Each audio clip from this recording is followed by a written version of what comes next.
बड़े शांत लहजे में वो बता रहा है कि फिदाइन हमला कैसे जायज है और कैसे उसकी परमिशन इस्लाम में मिली हुई है। बड़े कॉन्फिडेंस के साथ, बहुत आत्मविश्वास के साथ वो कैमरे के सामने अपने बयान में एक जघन्य अपराध को जायज बताता जा रहा है। और उसकी आवाज से लगता है कि वो पूरी तरह मुतमईन है कि वो कुरान के हिसाब से ही कुछ करने जा रहा है, कुरान के खिलाफ नहीं। बहुत इत्मीनान से एक जघन्य अपराध को वो जायज बताता जा रहा है। वो कौन है आखिर? तो जान लीजिए, वो एक डॉक्टर है, वही डॉक्टर उमर, जिसने लाल किले के सामने कार में बम धमाका कर खुद को उड़ा लिया था। वही डॉक्टर उमर, जब वो ये बता रहा है कि कैसे इस्लाम में फिदाइन हमला जायज है, उसके चेहरे के भाव बता रहे हैं कि उसे अच्छी तरह से ब्रेन वॉश किया गया है। फिदाइन हमले से पहले आतंकी डॉक्टर उमर मोहम्मद नबी के कुछ रिकॉर्ड किए गए इस वीडियो से भारत की सुरक्षा एजेंसियों को चौकन्ना होना पड़ेगा। इस वीडियो में उमर अंग्रेजी में तकरीर करते हुए दिखाई दे रहा है और आत्मघाती बमबारी को जायज बताता जा रहा है। वीडियो में वो आत्मघाती बम विस्फोट को, यानी फिदाइन हमले को और शहादत के कॉन्सेप्ट पर बात करते हुए सुनाई दे रहा है। शहादत के कॉन्सेप्ट पर बात कर रहा है। अब डॉक्टर उमर का आत्मघाती हमले पर क्या विवादास्पद तर्क है या कुतर्क है, उसको जान लीजिए। वीडियो में उमर कहता है कि आत्मघाती हमलों का कॉन्सेप्ट गलत है। मतलब उसका कहना है कि आत्मघाती हमला या फिदाइन हमला कहना ठीक नहीं है। उसका कहना है कि लोग इस विचार की मूल भावना को समझने में असफल रहते हैं कि सुसाइड बॉम्ब अटैक जो है उसका असली मतलब क्या है। उसने एडमिट किया कि इसके खिलाफ कई तरह के विरोधाभास और अनगिनत तर्क मौजूद हैं। वीडियो में उमर मोहम्मद कहता है कि जिसे आत्मघाती बम विस्फोट कहा जाता है वो कॉन्सेप्ट बहुत सी गलतफहमियों में से एक है। दरअसल ये बम विस्फोट नहीं, आत्मघाती नहीं, ये एक शहादत का अभियान है। यानी किस कदर इंडोक्ट्रिनेट किया गया इन लोगों को। वो कहते हैं कि ये शहादत का अभियान है, ये आत्मघाती हमला नहीं है जिसे इस्लाम में जाना जाता है। मतलब उनका कहना है कि इस्लाम में भी इसको परमिशन मिली हुई है। आगे एक्सेप्ट करता है, एडमिट करता है वो कि ये जो कॉन्सेप्ट है इसके खिलाफ कई लॉजिक दिए गए हैं, बहुत सारे तर्क दिए गए हैं और इसमें बहुत सारा विरोधाभास भी है। वो कहता है कि शहादत का अभियान वो होता है जिसमें व्यक्ति ये मान लेता है कि उसकी मौत किसी खास जगह और तय समय पर होनी है।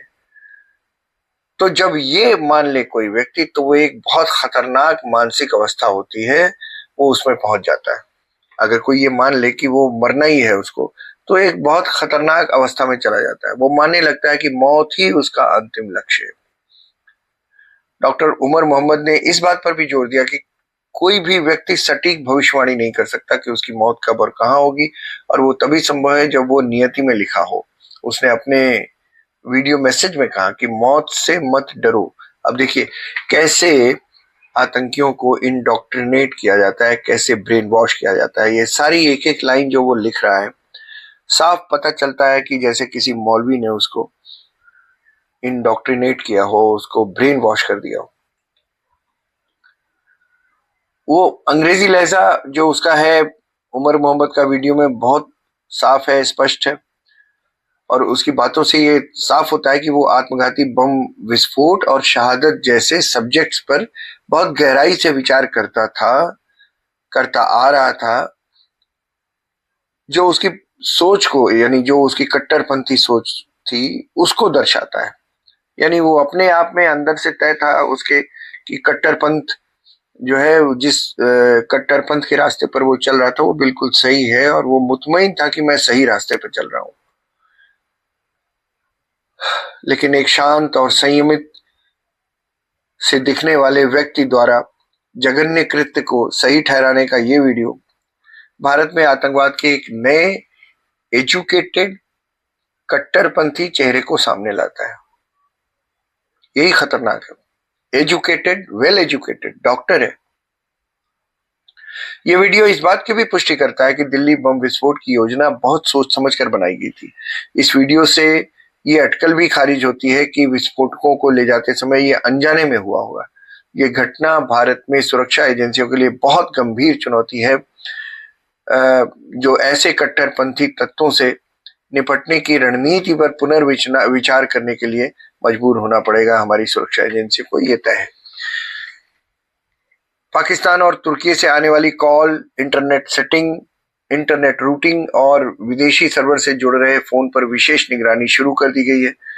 आपको बता दें, धमाके के बाद पुलिस ने दिल्ली में जो सुनहरी बाग मस्जिद है और लाल किले के पास जो मोबाइल टावर है उससे डंप डाटा उठा लिया था और उसकी मदद से कई टेक्निकल जानकारियां सामने आई हैं और अब जो भी जांच हो रही है वो उसके आधार पर आगे बढ़ाई जा रही है। एनआईए के ऑफिसर्स का कहना है कि ये मॉड्यूल कई टेक्निकल एक्सपर्ट्स को जोड़ने की कोशिश कर रहा था। यानी ड्रोन को हवा से रॉकेट दागने में सक्षम हथियार बनाया जा सके, ऐसी भी कोशिश हो रही थी। तो उसके लिए तरह तरह के टेक्निकल एक्सपर्ट भी चाहिए, तो ये उसकी भी कोशिश हो रही थी।